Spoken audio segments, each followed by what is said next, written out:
నేను మీ నిరంజన్ పూలే.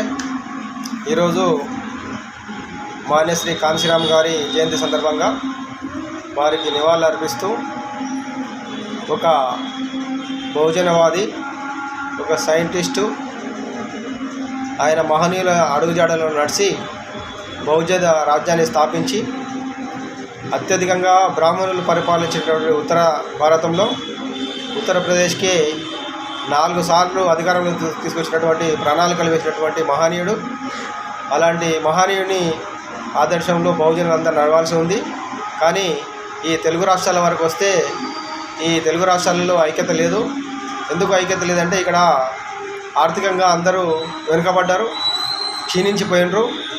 తినడానికి తిండి లేదు, ఉండడానికి ఇల్లు లేదు, కట్టుకోవడానికి బట్టలేని స్థితిలో ఇక్కడ తెలుగు రాష్ట్రాలు ఉన్నారు. కాబట్టి ఉన్నవాళ్ళు కూడా, ఎదిగిన వాళ్ళు కూడా వాళ్ళ స్వార్థ రాజకీయాల కోసం వాళ్ళు అక్కడక్కడ ఉన్నారు. కానీ మిగతా వాళ్ళు ఏమి శక్తి సామర్థ్యం లేని వాళ్ళు ఈ పార్టీని పట్టుకొని బాగులాడుతారు. అంటే ఇక్కడ ఎప్పుడైతే మార్పు వస్తుందో, తెలుగు రాష్ట్రాలలో మార్పు వస్తుందో అక్కడ ఈ పార్టీ పైకి రాగలుగుతుంది. అయినా 2-3 సార్లు ఒక 4-5 ఎంపీలు ఎమ్మెల్యేలు వచ్చారు. వచ్చిన తర్వాత కూడా ఆ రకంగా కొంచెం పబ్లిసిటీ అయింది. కానీ మళ్ళీ కొంతమంది వివిధ పార్టీల్లో, అధికార పార్టీలో కలిసి ఆ పార్టీని ముందుకు రాకుండా చేశారు. సో కాబట్టి ఈ పార్టీ ఇక్కడ రావాలంటే ఒక చిత్తశుద్ధి ఉండాలి. ఎట్లా అంటే ఇప్పుడు ఆర్ఎస్ఎస్ వాళ్ళు ఎట్లయితే వాళ్ళ సంఘాన్ని బలోపేతం చేసుకుంటూ బీజేపీని ఎట్లా పైకి తీసుకొచ్చారో అట్లే ఈ బహుజనవాదాన్ని కూడా ముందుకు తీసుకొచ్చి దానికి ఒక సంస్థ నుంచి తర్వాత ఈ బహుజన సమాజ్ పార్టీని ముందుకు తీసుకొస్తేనే తప్ప, ఆ విధంగా చేసే తప్ప ఇక్కడ తెలుగు రాష్ట్రాల్లో బీఎస్పీ వచ్చే పరిస్థితి లేదు. కాబట్టి మేధావులు, విద్యావంతులు అందరూ ఈ విధంగా ప్రయత్నం చేస్తే బహుజన రాజ్యాధికారం వచ్చే అవకాశం ఉంటుంది.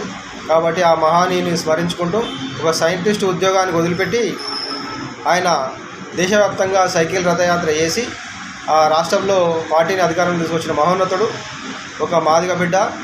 ఆ విధంగా కష్టపడి ఈరోజు బహుజనులం అని చెప్పుకునే స్థాయికి ఎదిగినామంటే కేవలం మాన్యవర్ శ్రీ కాంశీరామ్ గారికి దక్కుతుంది. కాబట్టి ఆయన జన్మదిన సందర్భంగా ఆయనకు నివాళులు అర్పిస్తూ జై కాంశీరామ్, జై భీమ్, జై భారత్, జై తెలంగాణ, జోహార్ కాంశీరామ్.